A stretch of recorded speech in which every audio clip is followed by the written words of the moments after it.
बिस्मिल्लाहिर्रहमानिर्रहीम। My name is Adnan Gafoor. Discrete mathematics का आज लेक्चर नंबर 4 है ADPCS2 के लिए। इंशाल्लाह आज हम इसमें डिस्कस करने जा रहे हैं inverse functions. Inverse function basically क्या है, ये पिछले लेक्चर में हमने कंपोजिट फंक्शन के बारे में बात की थी। ये कंपोजिट फंक्शन का ही एक पार्ट है, उसी के रिलेटेड ही सारी चीज़ें हैं इसमें। देखते हैं कि इन्वर्स फंक्शन है क्या। इन्वर्स फंक्शन जो है, जैसे हमने ऑर्डर्ड पेयर की फॉर्म में, इट मीन सेट की फॉर्म में हमने कुछ डाटा लिखा था। अगर उसका इन्वर्स देखना हो तो उन वैल्यूज़ को, डोमेन और रेंज को चेंज कर दिया जाए आपस में, तो वो हमारे पास इन्वर्स फंक्शन हो जाता है। फॉर एग्जांपल f एक फंक्शन है, इसके अंदर -3 0 -1 1 और इसके बाद 0 2 1 4 5 3। अगर इनको आपस में चेंज कर दें, 0 को -3 के साथ, 1 को -1 के साथ, 2 को 0 के साथ, 4 को 1 के साथ, 3 को 5 के साथ, तो यहाँ पर जो हमारे पास नया फंक्शन बनेगा उस फंक्शन को हम इस फंक्शन का इन्वर्स फंक्शन कहेंगे। ये तो होगी सेट के लिहाज से इसकी डेफिनेशन, जो कि इन्वर्स फंक्शन की डेफिनेशन है।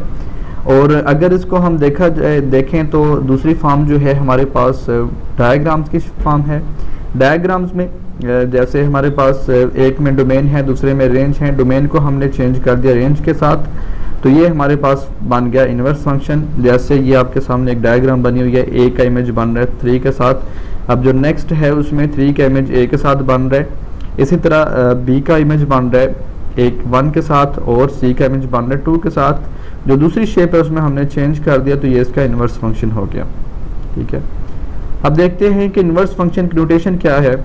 इन्वर्स फंक्शन को हम अमूमन किसी भी फंक्शन के ऊपर -1 की जो पावर है इस फॉर्म में जब लिखते हैं तो ये इसका इन्वर्स फंक्शन है। ये पावर जो -1 है ये हमेशा इन्वर्स को ही यहाँ पर डिनोट करेगा। और इसमें एक बात याद रखें कि ये 1-to-1 फंक्शंस के लिए जस्ट इन्वर्स फंक्शन अप्लाई होता है, बाकी किसी में भी ये अप्लाई नहीं होगा। 1-to-1 फंक्शन में जस्ट इसको हम कर सकते हैं, इन्वर्स फंक्शन फाइंड कर सकते हैं। ये थी बात सेट के रिलेटेड, जो सेट में हमने फंक्शंस बनाए थे उसी के रिलेटेड। डोमेन और रेंज क्या है इन्वर्स फंक्शन की, ये ज़रा देख लें। जिस तरह मैंने पहले एक छोटी सी एग्जांपल देके समझाया आपको अब डेफिनेशन में, जैसे इसी तरह एक एग्जांपल है इसकी छोटी सी। ये भी एक फंक्शन है f जिसके अंदर 1 0 4 5 6 9, इट मीन्स ये फंक्शंस की फॉर्म में वैल्यूज़ हैं। अगर हम इसका इन्वर्स फाइंड करें तो इसके इन्वर्स में हमने डोमेन को रेंज के साथ चेंज कर दिया और रेंज को डोमेन के साथ। और डोमेन यहाँ पर फंक्शंस हैं, डोमेन में जो है वो फंक्शन है, और जो रेंज है रेंज उसका इन्वर्स है। अगर हम रेंज को फंक्शन बना दें और डोमेन को इन्वर्स उसका बना दें, इट मीन्स कि सेकंड वैल्यू को फर्स्ट के साथ, फर्स्ट को सेकंड के साथ जब चेंज करते हैं तो डोमेन चेंज होती है रेंज में और रेंज चेंज होती है डोमेन में। तो ये जो हमारे पास नई फॉर्म बनेगी इसको हम इन्वर्स का नाम दे देंगे, और ये है इन्वर्स, और यही इनकी डोमेन और रेंज। जब इन्वर्स की फॉर्म में लिखेंगे तो डोमेन भी चेंज हो जाएगी और रेंज भी चेंज हो जाएगी। जो पहले डोमेन थी अब वो रेंज बन गई है, जो पहले रेंज थी अब वो डोमेन बन गया। अब इसके बाद कंपोजिशन ऑफ फंक्शंस की बात करते हैं। जैसे पिछले लेक्चर में हमने ये देखा था g of f, f of f या फिर f ऑफ g, इसी तरह के फंक्शन हमने कंपोजिशन फंक्शन फाइंड किए थे। अब सेम वही चीज़ है, ये भी फंक्शन हमने फाइंड करना है। f of f inverse of 0 is equal to f of 1 is equal to 0। अब इसकी बात करते हैं ज़रा। इसमें हमने पहले इन्वर्स फाइंड करना है एक फंक्शन का जिसका नाम है f वाले फंक्शन का पहले हमने इन्वर्स फाइंड किया। उस इन्वर्स वाले फंक्शन में हमने 0 पुट किया। 0 पुट करने से हमें आंसर मिला 1। उसको अगेन हमने पुट किया f वाले फंक्शन के अंदर, तो हमें आंसर मिल गया उसका 0। इसी तरह हम दूसरे फंक्शन की बात करते हैं जो नेक्स्ट एग्जांपल है। अब ये बेसिकली यहाँ पर ये फंक्शन की वैल्यू नहीं है, तो आप ये वैल्यू कोई भी इसमें यूज़ करके चेक कर सकते हैं इसको। अच्छा देखें, इसमें ये जो नीचे जनरल फॉर्म लिखी हुई है, बेसिकली इसको समझाने के लिए ये ऊपर आपको 3-4 एग्जांपल्स दिए हैं। f inverse of x is equal to x। हमेशा ये बात याद रखें कि कभी भी हम पहले किसी वैल्यू का इन्वर्स फाइंड करें, अगर दोबारा उस वैल्यू को जो इन्वर्स फाइंड किया हुआ है उससे जो आंसर आएगा उसको फंक्शन में दोबारा पुट करने से हमें हमेशा x की ही वैल्यू मिलती है, या जो वैल्यू हम पुट करते हैं फंक्शन के अंदर वही वैल्यू अगेन हमें मिलेगी। तो ये इसमें थी बात समझने वाली। अब इसके बाद चलते हैं इन्वर्स फंक्शन की ज़रूरत हमें क्यों पेश आई। बाज़ दफ़ा ये होता है कि हमें आउटपुट का पता होता है और इनपुट का नहीं पता होता किसी भी फंक्शन के अंदर। अब उस इनपुट वाली वैल्यू को हम फाइंड करने के लिए इन्वर्स फंक्शन यूज़ करते हैं। जैसे एक एग्जांपल है, एक फंक्शन है sin of x is equal to, इसका जो आंसर है वो है 0.2। अब ये आंसर हमारे पास गिवन है, हमें x की वैल्यू का नहीं पता। अब वो x की वैल्यू जो है वो 0 से π/2 के दरमियान लाई तो कर रही है, लेकिन वो वैल्यू एग्जैक्ट है क्या, वो फाइंड करने के लिए हम साइन का इन्वर्स फाइंड करते हैं।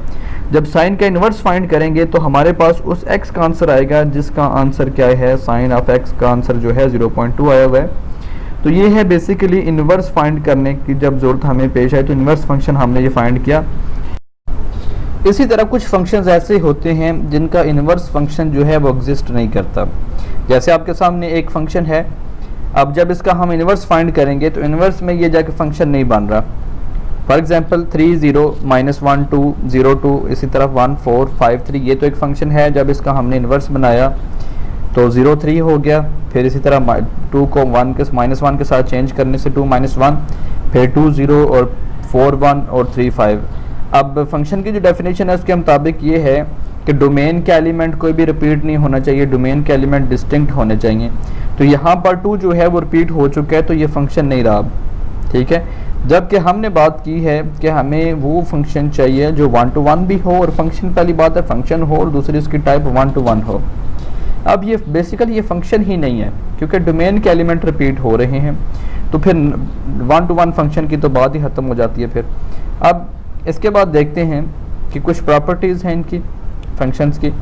जैसे domain of F inverse is the range of F, ठीक है। किसी फंक्शन की अगर हम इनवर्स वाले फंक्शन की हम डोमेन देखें तो वो जो रेंज होगी एफ की वो होगी, मतलब डोमेन और रेंज आपस में इंटरचेंज हो जाएंगी इसमें। और अगर रेंज की बात की जाए तो रेंज क्या हो जाएगी, डोमेन ऑफ एफ के इक्वल हो जाएगी।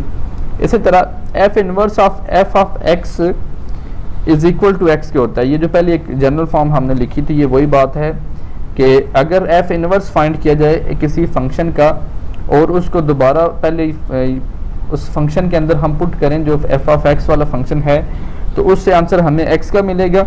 या फिर हम क्या करें कि उस फंक्शन का जो हमने इनवर्स फाइंड करना है, उन दोनों को देखें तो वो हमारे पास उसका आंसर भी एक्स के इक्वल होगा। तो ये हैं कुछ प्रॉपर्टीज़ इनकी। इसके बाद देखते हैं कि नेक्स्ट जो हमारे पास एक फंक्शन है कि इस फंक्शन का हम इन्वर्स कैसे फाइंड करते हैं।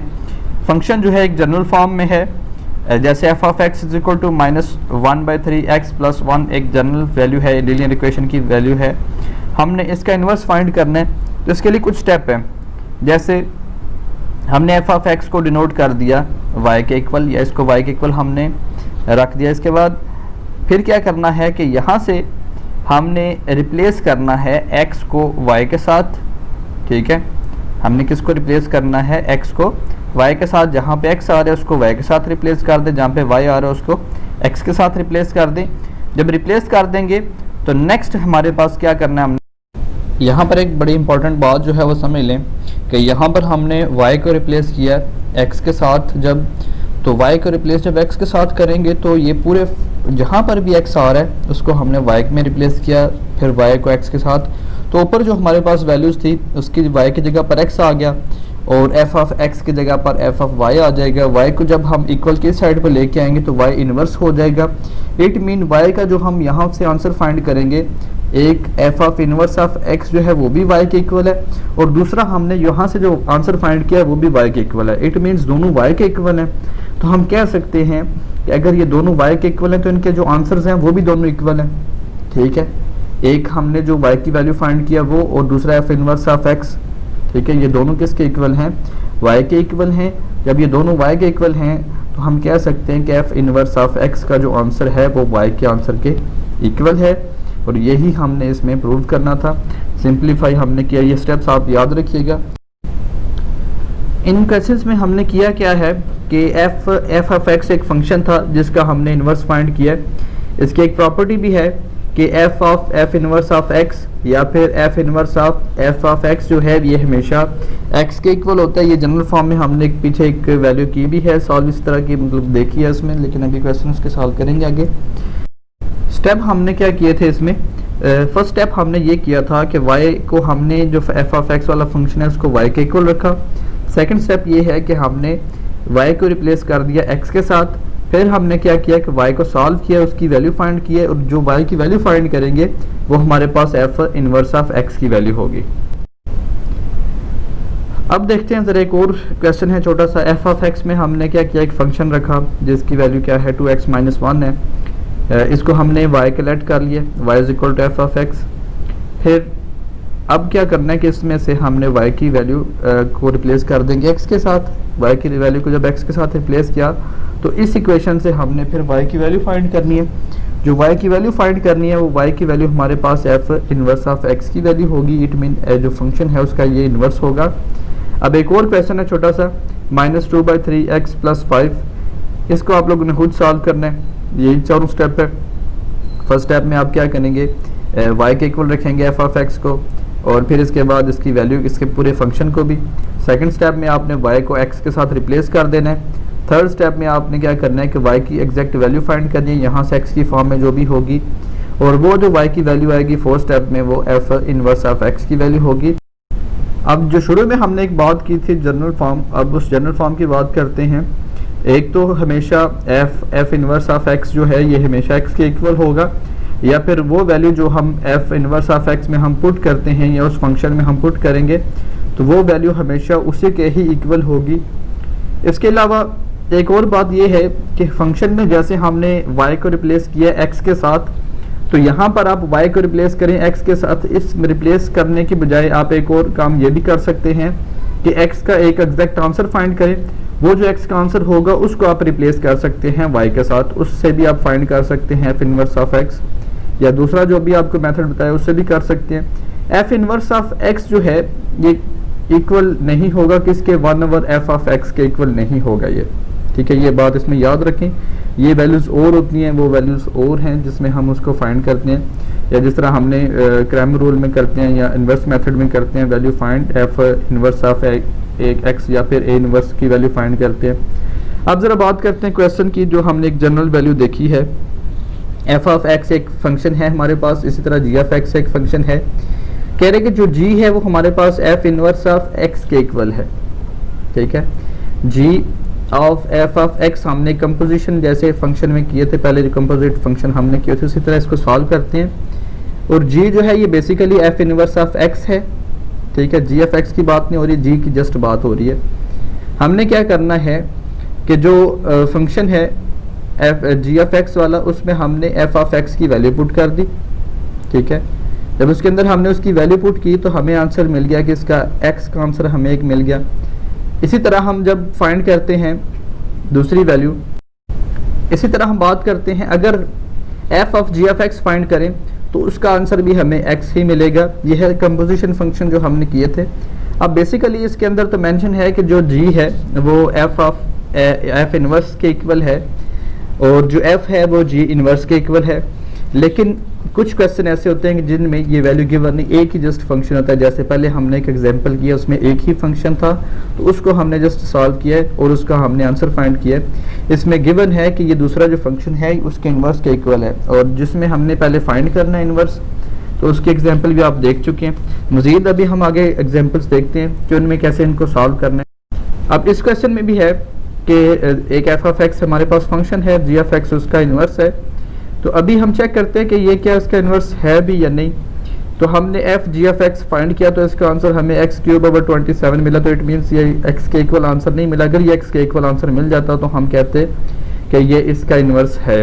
अगर हम इसी तरह g of f of x find करें तो तब भी इसके इक्वल हमें आंसर नहीं मिलेगा। तो हम फिर कह सकते हैं कि यहाँ पर ये जो फंक्शन है ये हमारे पास इन्वर्स फंक्शन इसका नहीं है, f ऑफ x का g वाला इन्वर्स फंक्शन नहीं है। अब एक और एग्जांपल है, इसमें हमारे पास जो वैल्यूज़ है वो f ऑफ x की वैल्यू है, हमने इसका इन्वर्स फाइंड करना है। f ऑफ x क्या है 3x - 2। हमने क्या किया कि सेम उसी तरह जो पहले बात आपको बताई है कि फंक्शन को y के इक्वल लेट कर लिया, y को फिर हमने x के साथ रिप्लेस किया, y का एक एग्जैक्ट आंसर फाइंड करेंगे। एग्जैक्ट आंसर फाइंड करने के बाद जो हमें वैल्यू मिलेगी वो f इनवर्स ऑफ x की वैल्यू होगी। इसमें देखें ज़रा, हमने वही f of inverse of x find कर लिया। अब f इनवर्स ऑफ x की वैल्यू भी आ चुकी है। अगर हम x इसको चेक करना चाहते हैं तो हमने एफ ऑफ एक्स के अंदर एफ इनवर्स ऑफ एक्स वाला फंक्शन हमने पुट किया, जो फंक्शन था हमारे पास शुरू में, उसमें हमने इसकी वैल्यू पुट कर दी। जहाँ पर भी एक्स आ रहा है उसकी जगह पर हमने एफ इनवर्स ऑफ एक्स की जो वैल्यू है एक्स पावर 3 + 2/3 हमने ये वैल्यू पुट की एक्स की जगह पर।